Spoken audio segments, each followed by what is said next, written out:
Hey guys, good to be back out after a great training camp. Now we'll glue in and really focus on Alabama the next 2 weeks. This is a mock game week for us this week, kind of going through the exact scenario with the kids of what a real game feels like, a real game week feels like, and it worked out perfectly with class. You know, to be able to start class on Monday, that's usually our off day, and to be able to come out here on our normal Tuesday practice is good.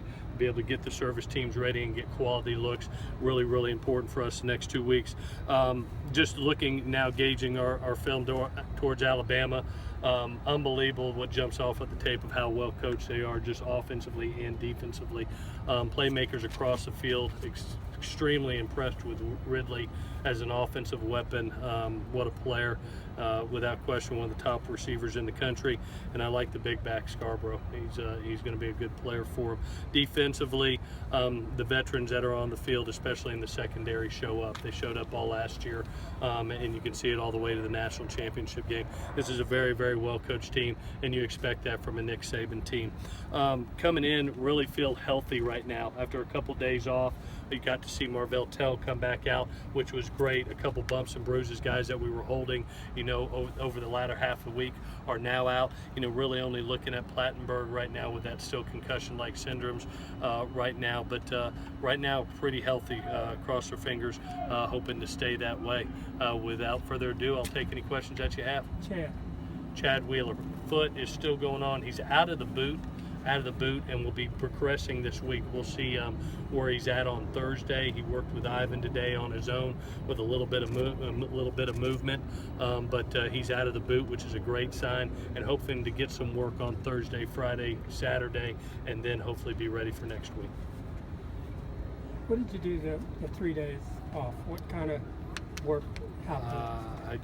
I did take any days off, but what we end up doing is, you know, Friday we had the scrimmage. I came in Saturday, watched the film, had the opportunity to visit with two of the finest young men I've ever been associated with, and the two quarterbacks, be able to also communicate with their families the decision that we had made, finalized the 2 deep for the media, and then started on Alabama, really gearing in formationally what we would be doing offensively, and looking at their offensive personnel to see their weapons.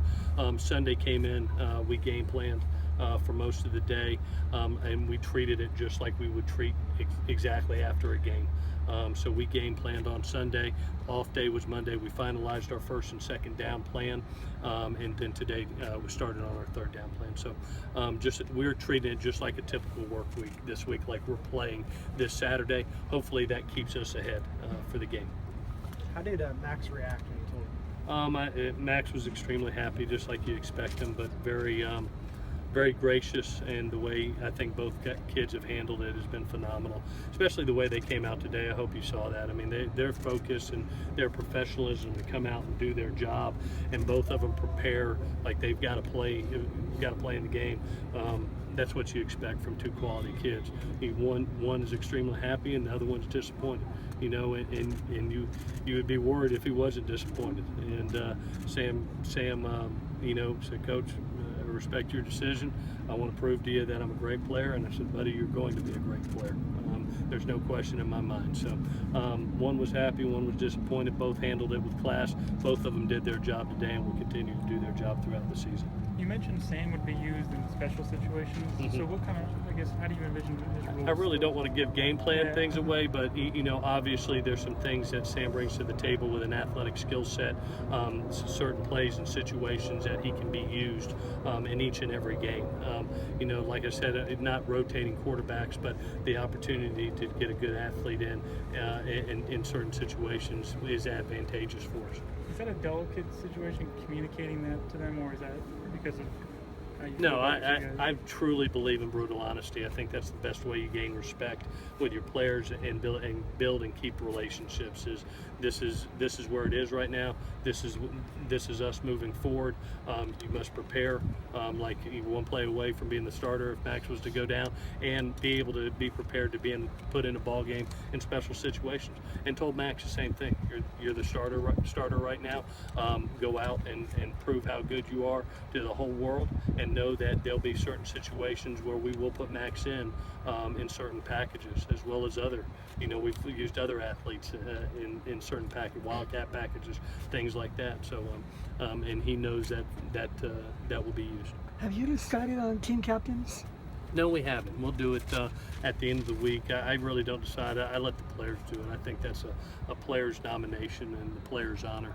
So that'll be done as we get closer to the end of this week, and then announced next week. You haven't really used Adoree on offense much at all. Is he going to play offense? He will on occasion. When you look at what we really want to do with him, he's so dynamic as a defensive back, and we really felt he could grow into one of the better defensive backs in the country if he got to work it through training camp, and that's what we did. Obviously he's a great returner for us.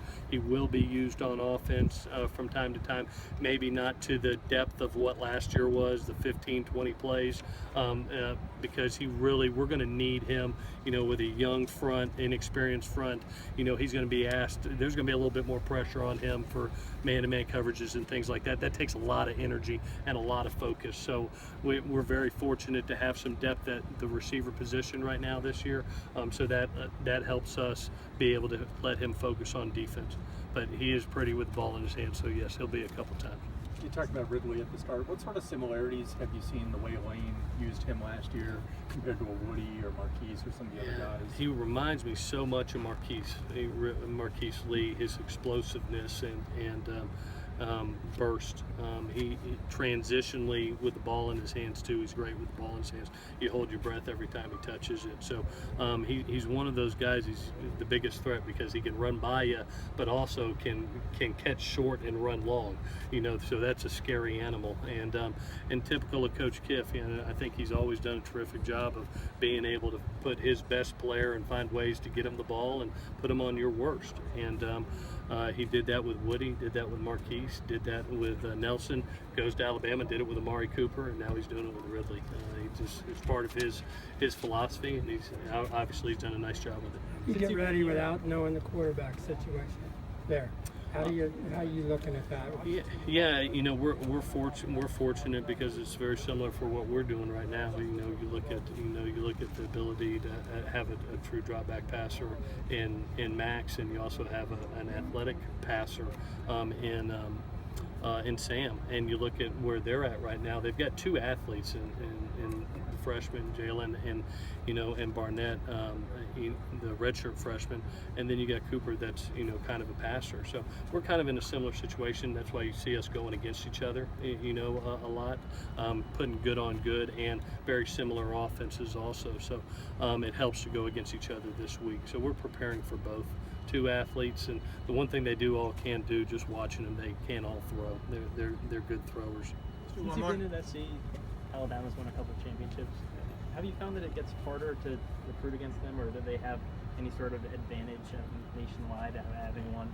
Well, I think we both, one of the things I think when you're talking about these two teams, both are kind of the pinnacles of college football, and we just happen to be way far away from each other. Geographically, we have some advantage on the West Coast here, being 3,000 miles away. But both teams can recruit nationally. We go to Florida, we go to Georgia, we've gone to Texas and gotten premier athletes, and they've come to the West Coast also and gotten some. You're not going to see a high percentage of West Coast guys. They'll stick to the Southeast, we'll stick to the West, but we both nationally recruit for elite talent, and they've done a nice job as have we. Do you find that SC's most recent championships still resonate with recruits, or are they too young to?